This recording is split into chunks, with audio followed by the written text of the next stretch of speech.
Okay మా next మనము మరొక షెడ్యూల్ని గమనించామంటే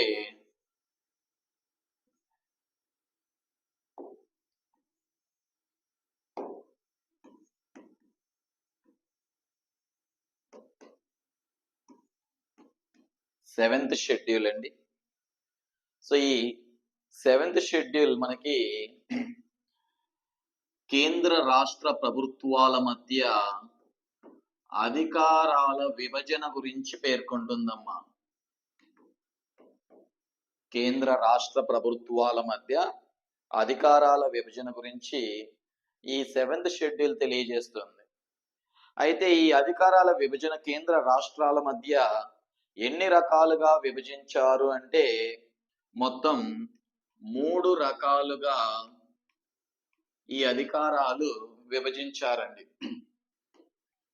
టోటల్గా భారత రాజ్యాంగంలో 7వ షెడ్యూల్లో ఈ కేంద్ర రాష్ట్రాల మధ్య అధికారాలని 3 రకాలుగా విభజించడం జరుగుతుంది.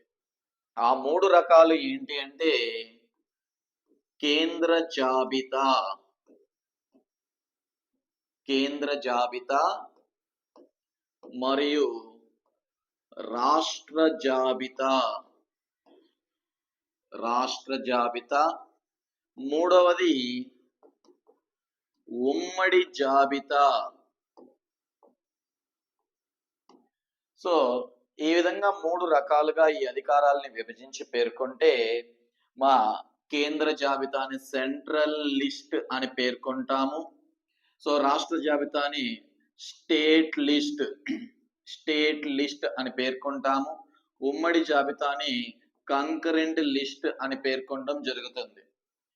Okay, central list, state list, concurrent list అని ఇంగ్లీష్లో వీటిని పేర్కొనడం జరుగుతుంది. అయితే ఈ 3 జాబితాల మధ్య ఈ 3 జాబితాలని ఏ విధంగా పేర్కొన్నారు కేంద్ర రాష్ట్రాల మధ్య అంటే ప్రారంభంలో అనగా 1950 జనవరి 26న మన రాజ్యాంగం అమల్లోకి వచ్చింది. ఆ ప్రారంభ రాజ్యాంగము ప్రకారము ఈ 3 జాబితాల మధ్య అనగా ఈ 3 జాబితాలలో అధికారాలను ఏ విధంగా పేర్కొన్నారంటే కేంద్ర జాబితాలో 97 అంశాలని పేర్కొనడం జరుగుతుంది. కేంద్ర జాబితాలో 97 అంశాలని పొందుపరిచారు. అలాగే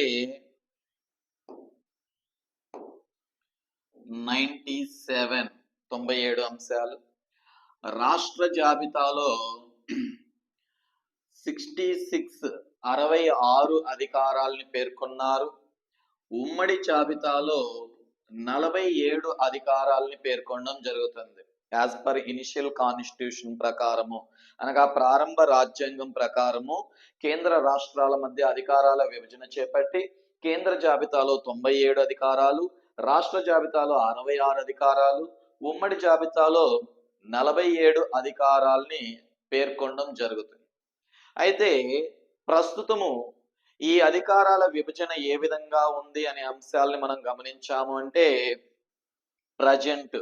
ప్రస్తుతము అధికారాల విభజన కేంద్ర రాష్ట్రాల మధ్య ఏ విధంగా ఉంది అనే అంశాలు కూడా తీసుకున్నామంటే గమనించండి. ఈ అధికారాల విభజన కేంద్ర జాబితాలో 98 అధికారాలు ఉన్నాయి ప్రస్తుతము.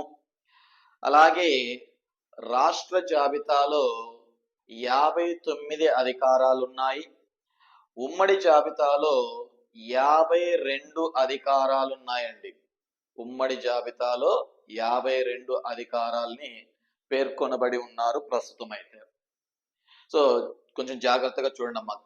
ప్రారంభంలో ఏ విధంగా ఉండింది ఈ జాబితా, ప్రస్తుతం ఏ విధంగా ఉంది అనే అంశాలని మనము కంపారిటివ్ గా చూసుకోవచ్చు. సో ప్రారంభంలో కేంద్ర జాబితాలో 97 అధికారాలు ఉంటే ప్రస్తుతం 98 అధికారాలు ఉన్నాయి. రాష్ట్ర జాబితాలో ప్రారంభంలో 66 అధికారాలు ఉంటే ప్రస్తుతం 59 అధికారాలు ఉన్నాయి.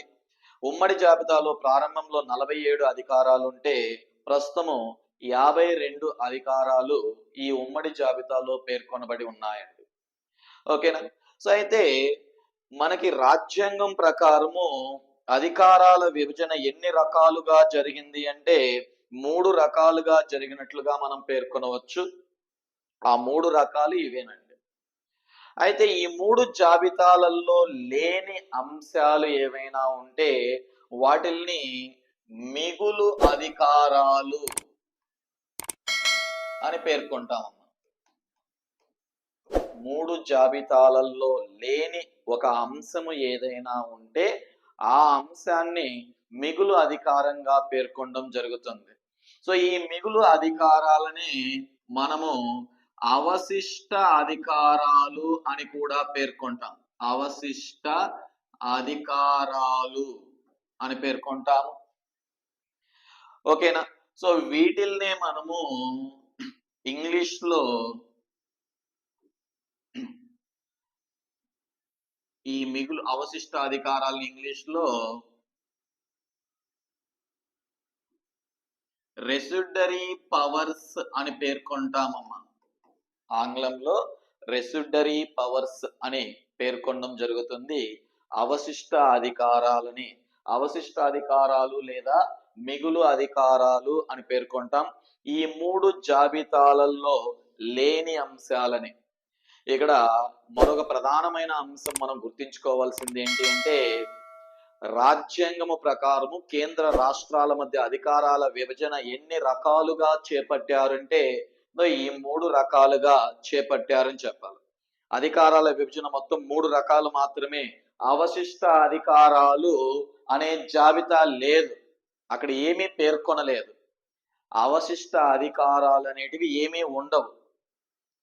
ఈ మూడిట్లో లేని అంశాలు ఏమొచ్చినా సరే వాటన్నిటిని కూడా అవశిష్ట జాబితాగా పేర్కొనబడుతుంది. ఇలాగా ఈ అవశిష్ట జాబితా గురించి మనం డిస్కస్ చేసుకోవచ్చు. సో అయితే ఇక్కడ కేంద్ర జాబితాలోని అంశాలపైన చట్టాలని రూపొందించేటటువంటి అధికారము పార్లమెంటు కలిగి ఉంటుందండి.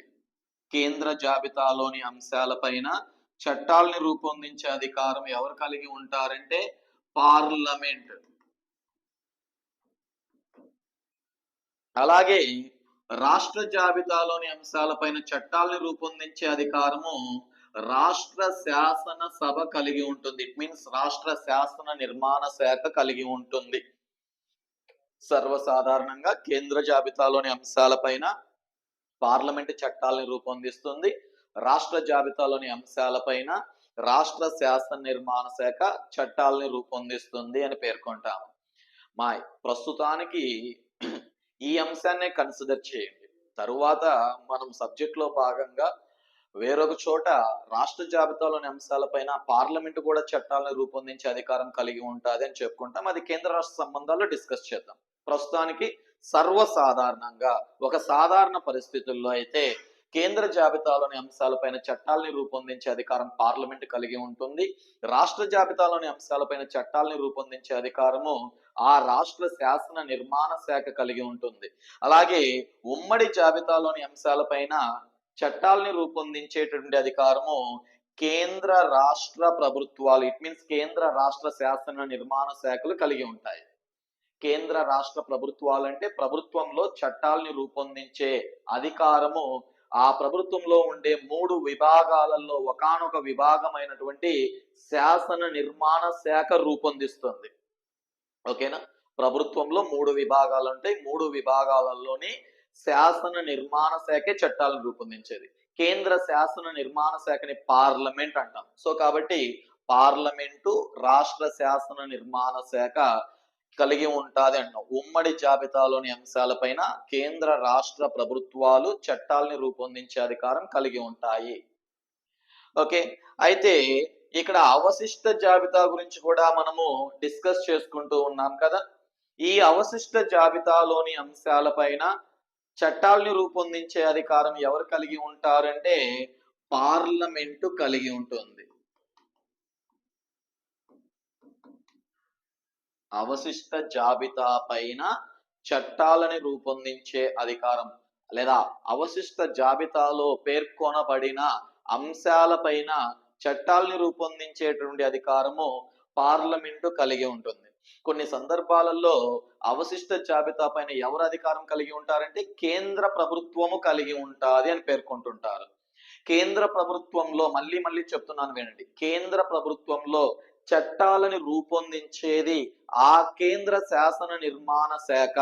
ఆ కేంద్ర శాసన నిర్మాణ శాఖని పార్లమెంట్ అని పేర్కొంటాము. సో కాబట్టి అవశిష్ట జాబితాలోని అంశాలపైన ఎవరు చట్టాలని రూపొందిస్తారు అంటే పార్లమెంటు రూపొందిస్తుంది. అయితే గత గ్రూప్ 4 తెలంగాణ ఎగ్జామ్ పేపర్ ని మనం గమనించాము అంటే తెలంగాణలో జరిగిన గ్రూప్ 4 అమ్మ.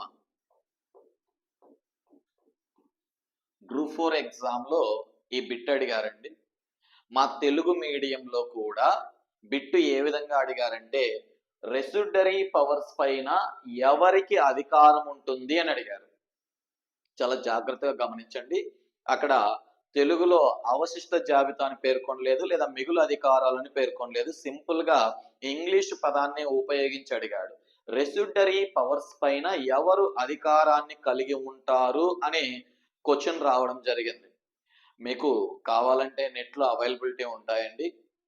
ఈ question papers, previous question papers అన్ని కూడా అవైలబిలిటీలో ఉంటాయి. లేదా మీ దగ్గర ఉన్నా సరే ఆ క్వశ్చన్ పేపర్ మరొకసారి రెఫర్ చేయండి. తెలంగాణ ఇటీవల కాలంలో జరిగిన తెలంగాణ గ్రూప్ 4 ఎగ్జామ్ లో ఈ బిట్ యాస్టీస్ గా అడిగారు. నేను చెప్పిన విధంగానే అడిగారు. ఏంటి ఆ బిట్ అంటే రెసిడ్యూరీ పవర్స్ పైన ఎవరు అధికారాన్ని కలిగి ఉంటారు, ఇలాగే బిట్ వచ్చింది. అంతే తప్ప రెసిడ్యూరీ పవర్స్ పైన ఎవరు చట్టాలను రూపొందిస్తారని అడగలేదు. అలా అడిగితే క్లారిటీగా మనకు అందరికీ కూడా అర్థమవుతుంది. కానీ క్వశ్చన్ ఫార్మేషన్ అలా పడలేదు.